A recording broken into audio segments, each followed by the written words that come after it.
Good morning everyone, welcome to civil services study practice set number ये 156 है। UP RO के लिए test series चल रही है। प्रैक्टिस करेंगे इसमें हम साइंस के प्रश्नों पर। ठीक है, 20 प्रश्न है इंपॉर्टेंट, जिनके पूछे जाने की संभावना एग्जाम में बहुत ज़्यादा है। और इस टेस्ट सीरीज की प्लेलिस्ट बना रखी है, वहाँ पर आप टेस्ट नंबर 1 से लेकर 156 तक पहुँच सकते हैं। डिस्क्रिप्शन बॉक्स में लिंक है उसका। तो चलिए स्टार्ट करते हैं। पहला प्रश्न है, अपना भी सोचना कि आंसर क्या हो सकता है। निम्नलिखित कथनों पर विचार करेंगे। दो कथन है यहाँ पर। देखिए, हमारा जो मुंह होता है, मुंह के पीएच का मान 5.5 से कम होने पर दांतों का जो क्षय है वो प्रारंभ हो जाता है, यानी दंत क्षय, यानी टूथ डिके। और दांतों का जो इनेमल होता है वो कैल्शियम फॉस्फेट का बना होता है, जो शरीर का सबसे कठोर पदार्थ है। ये अपने आप में ही एक प्रश्न है अलग से। ठीक है, कि हमारे शरीर का सबसे कठोर पदार्थ कौन सा है, तो वो है दंत इनेमल। और बिल्कुल ये दोनों के दोनों स्टेटमेंट करेक्ट हैं। सी है इसका आंसर। देखिए, मुंह का जो पीएच लेवल होता है वो 5.5 से कम होने पर जो टूथ डिके है वो शुरू हो जाता है। और पीएच स्तर का उपयोग यह बताने के लिए किया जाता है कि विलयन कितना अम्लीय है या कितना क्षारीय है। यदि विलयन का पीएच मान 7 से कम है तो विलयन है वो अम्लीय है, यदि पीएच मान 7 से अधिक है तो वो क्षारीय है। और दी गई स्थिति में यदि मुंह का पीएच स्तर 5.5 से कम हो जाता है तो इसका अर्थ क्या हो गया? इसका अर्थ हो गया कि हमारा मुंह जो है वो काफ़ी अम्लीय है। वो हमारे मुंह में जो मौजूद अम्ल है, अम्ल ने हमारे दांतों के इनेमल पर हमला करके उसे गलाना शुरू कर दिया है। और चीनी और खाद्य कण जो दांतों में फंस जाते हैं वो बैक्टीरिया के द्वारा सड़ जाते हैं। परिणाम स्वरूप होता क्या है? अम्ल का उत्पादन होता है। और यहाँ ध्यान देने की बात यह है कि दांतों का जो इनेमल होता है वो कैल्शियम फॉस्फेट से बना होता है, जो शरीर का सबसे कठोर पदार्थ है। और लार की सामान्य पीएच सीमा कितनी होती है? 6.2 से 7.6। और सामान्य मुंह का जो पीएच स्तर है वो 6.3 से नीचे नहीं गिरता है, यानी 5.5 से कम हो गया तो अम्लीय हो गया, जिससे होगा टूथ डिके। क्वेश्चन नंबर 2 पर आ जाइए। दो स्टेटमेंट वाला है प्रश्न है। नाइट्रिक अम्ल का जो प्रयोग है वो सोना एवं चांदी के शुद्धिकरण में किया जाता है, और कपड़े से जंग के धब्बे हटाने के लिए ऑक्जेलिक अम्ल का प्रयोग किया जाता है। दो स्टेटमेंट। बिल्कुल, नाइट्रिक अम्ल का प्रयोग सोना चांदी के शुद्धिकरण के लिए किया जाता है। कपड़े से जंग के धब्बों को हटाने के लिए ऑक्जेलिक एसिड का यूज करते हैं। सी है इसका आंसर। तो नाइट्रिक अम्ल हो गया सोना चांदी के शुद्धिकरण के लिए, और कपड़े से जंग के धब्बे हटाने के लिए ऑक्जेलिक अम्ल का प्रयोग किया जाता है। ये नंबर इस पर कॉल या व्हाट्सअप करके आप यूपीआरओ की फुल टेस्ट पीडीएफ प्राप्त कर सकते हैं, पेड टेलीग्राम ग्रुप से जुड़कर। क्वेश्चन नंबर 3 पर आ जाइए। निम्नलिखित कथनों पर विचार करेंगे। रबर आसानी से कार्बन डाइसल्फाइड में घुल जाता है। प्राकृतिक रबर जो होती है वो काफ़ी मुलायम होती है, इसे कठोर बनाने के लिए इसमें कार्बन मिलाया जाता है। ठीक है, ये दोनों के दोनों स्टेटमेंट सही हैं। सी है इसका आंसर। मिलाते सल्फर भी हैं, लेकिन जब सल्फर मिलाएंगे तो उससे जो पदार्थ बनेंगे वो मुलायम होंगे, और कार्बन जब मिलाएंगे रबर में तो कठोर पदार्थ का निर्माण होगा, जैसे ट्यूब का, टायर का। तो रबर आसानी से कार्बन डाइसल्फाइड में घुल जाता है। प्राकृतिक रबर काफ़ी मुलायम होता है, और इसे कठोर बनाने के लिए इसमें कार्बन मिलाया जाता है। तब इसका प्रयोग करते हैं ट्यूब बनाने में, टायर बनाने में। सिगरेट लाइटर में निम्नलिखित में से किसका प्रयोग किया जाता है? क्या भरी होती है सिगरेट लाइटर में? ब्यूटेन। देखिए, सिगरेट लाइटर में जो है ब्यूटेन का प्रयोग किया जाता है। ए है इसका आंसर। अब प्राकृतिक रबर के ऊपर, यानी नेचुरल रबर के ऊपर एक और क्वेश्चन है। प्राकृतिक रबर को सल्फर के साथ मिलाकर गर्म करने की क्रिया को वल्कनीकरण कहते हैं। ठीक है, यानी वल्कनाइजेशन। और वल्कनीकरण के बाद रबर एक निश्चित आकार ग्रहण कर लेता है। इस प्रकार के रबर का उपयोग दस्ताना तथा रबर बैंड आदि बनाने में किया जाता है। ठीक है, तो ये भी करेक्ट है, दोनों के दोनों स्टेटमेंट। सी है इसका आंसर। तो ध्यान देने वाली बात वही है कि यदि रबर में सल्फर मिलाया जाता है तो मुलायम पदार्थों का निर्माण हो रहा है, यदि रबर में कार्बन मिलाया जा रहा है तो कठोर पदार्थों का निर्माण हो रहा है। ठीक है, यहाँ हो रहा है रबर बैंड का, और यहाँ हो रहा है ट्यूब टायर का। नंबर 6 पर आ जाइए। दो स्टेटमेंट वाला ये प्रश्न है। प्रोड्यूसर गैस जो है लाल तप्त कोक पर वायु प्रवाहित करके बनाई जाती है। प्रोड्यूसर गैस में मुख्यतः कार्बन मोनोऑक्साइड ईंधन का काम करता है। कौन सा करेक्ट है? ये दोनों के दोनों करेक्ट हैं। सी है इसका आंसर। देखिए, प्रोड्यूसर गैस जो है वो लाल तप्त कोक पर प्रवाहित करके बनाई जाती है। इसमें मुख्यतः कार्बन मोनोऑक्साइड ईंधन का काम करता है। इसमें 70% nitrogen, 25% carbon monoxide, 4% carbon dioxide रहता है और इस गैस का उपयोग कांच एवं इस्पात उद्योग में ईंधन के रूप में किया जाता है। नंबर 7 पर आ जाइए। हाइड्रोजन एवं एल्कोहल के निर्माण में अपचायक के रूप में निम्नलिखित में से किस गैस का प्रयोग किया जाता है? अपचायक यानी रिड्यूसिंग एजेंट के रूप में हाइड्रोजन और अल्कोहल का निर्माण करना है तो उसमें रिड्यूसिंग एजेंट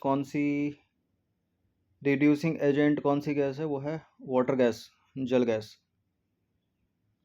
देखिए, जल गैस यानी वाटर गैस में 49% हाइड्रोजन होती है, 45% कार्बन डाइऑक्साइड तथा 4.5% कार्बन डाइऑक्साइड, 45% कार्बन मोनोऑक्साइड और 4.5% कार्बन डाइऑक्साइड। ये संगठन याद रखिए, पूछ लिया जाता है कभी कभी। परसेंटेज नहीं पूछता, ये पूछता है कि क्या नहीं होता इसमें या सर्वाधिक कौन सा होता है इसमें। तो हाइड्रोजन जल गैस में इसका उसमें मान जो होता है वो 2500 से 2800 किलो कैलोरी प्रति किलोग्राम होता है। इसका उपयोग हाइड्रोजन एवं अल्कोहल के निर्माण में अपचायक यानी रिड्यूसिंग एजेंट के रूप में होता है। क्वेश्चन नंबर 8 पर आ जाइए। 2 स्टेटमेंट वाला ये प्रश्न है। निम्नलिखित कथनों पर विचार करेंगे, कौन सा इसमें सत्य होगा? जो फॉस्फोरस है, फॉस्फोरस अपरूपता प्रदर्शित नहीं करते, पहला बोल रहा है। लाल फास्फोरस श्वेत फास्फोरस की अपेक्षा अधिक क्रियाशील है। देखिए, जो श्वेत फास्फोरस है वो लाल फास्फोरस से अधिक क्रियाशील है, यानी यहाँ लाल फास्फोरस श्वेत फास्फोरस से कम क्रियाशील हो गया, तो गलत हो गया दूसरा स्टेटमेंट। बाकी फास्फोरस तो अपरूपता प्रदर्शित करते हैं, लाल फास्फोरस हो गया, काला फास्फोरस हो गया, श्वेत फास्फोरस हो गया, दोनों के दोनों इनकरेक्ट हैं ये। देखिए, फास्फोरस अपरूपता प्रदर्शित करते हैं, श्वेत फास्फोरस, लाल फास्फोरस, काला फास्फोरस इसके अपरूप हैं, तो गलत है पहला स्टेटमेंट। जो लाल फास्फोरस है वो श्वेत फास्फोरस की अपेक्षा कम क्रियाशील होता है, यानी श्वेत फास्फोरस अधिक क्रियाशील हो गया, तो दूसरा भी गलत हो गया। क्वेश्चन नंबर 9 पर अजय, निम्नलिखित में से कौन सी अक्रिय गैस वायुमंडल में मुक्त रूप में नहीं पाई जाती? क्रिप्टॉन मुक्त रूप में पाई जाती है, ऑर्गन मुक्त रूप में पाई जाती है, नियॉन मुक्त रूप में पाई जाती है, लेकिन रेडान नहीं पाई जाती। देखिए, रेडान वायुमंडल में मुक्त रूप में नहीं पाई जाती। यह रेडियो एक्टिव तत्व है। इसका उपयोग रेडियोथेरेपी के रूप में कैंसर के इलाज में किया जाता है। 10वां प्रश्न है 2 स्टेटमेंट वाला। कोबाल्ट इस्पात में 35% तक कोबाल्ट होता है। कोबाल्ट इस्पात का उपयोग स्थायी चुंबक बनाने में किया जाता है। बिल्कुल ये करेक्ट है, दोनों के दोनों स्टेटमेंट सी है इसका आंसर। क्वेश्चन नंबर 11 पर आ जाइए। ताप के निम्नलिखित में से किस पैमाने में ऋणात्मक मान नहीं होता है? देखिए, सेल्सियस में तो प्लस में भी जाता है, ठीक है, टेम्परेचर हाई भी और लो भी है, निगेटिव चला जाता है, तो इसमें तो है। फ़ारेनहाइट में भी है, रियूमर में भी है, लेकिन केल्विन में नहीं जाता ऋणात्मक में। तो सेल्सियस हो गया, फ़ारेनहाइट हो गया, रियूमर हो गया, पैमाने का मान ऋणात्मक होता है, जबकि केल्विन पैमाने का मान ऋणात्मक नहीं होता। क्वेश्चन नंबर 12 पर आ जाइए। प्रत्येक क्रिया के लिए एक समान और विपरीत क्रिया होती है, यह नियम दिया था। ये क्रिया प्रतिक्रिया का नियम है और ये तो तीसरा नियम है न्यूटन का, थर्ड लॉ ऑफ मोशन, ये है इसका आंसर। देखिए, न्यूटन के तीसरे नियम को क्रिया प्रतिक्रिया का नियम भी कहते हैं और गति का तीसरा नियम था न्यूटन का। इस नियम के अनुसार जब कभी एक वस्तु किसी दूसरी वस्तु पर बल लगाती है तो दूसरी वस्तु भी पहली वस्तु पर बराबर और विपरीत दिशा में बल लगाती है, ठीक है। जैसे गन को शूट करते हैं तो गोली जैसे आगे की तरफ जाती है तो धक्का भी पीछे की तरफ लगता है, जो बड़ी वाली गन होती है।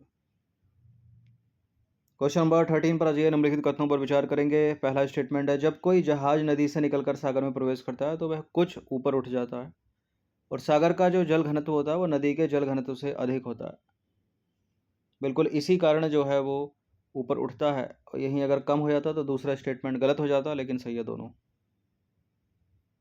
देखिए, नदी के जल का घनत्व की अपेक्षा समुद्र के खारे पानी का घनत्व अधिक होता है, इसलिए समुद्र के जल में जहाज के प्रवेश करने पर अधिक प्लावन बल लगने लगता है, जिससे जहाज कुछ ऊपर उठ जाता है। सदिश राशि कौन सी है? इनमें से सदिश राशि की पहचान कीजिए।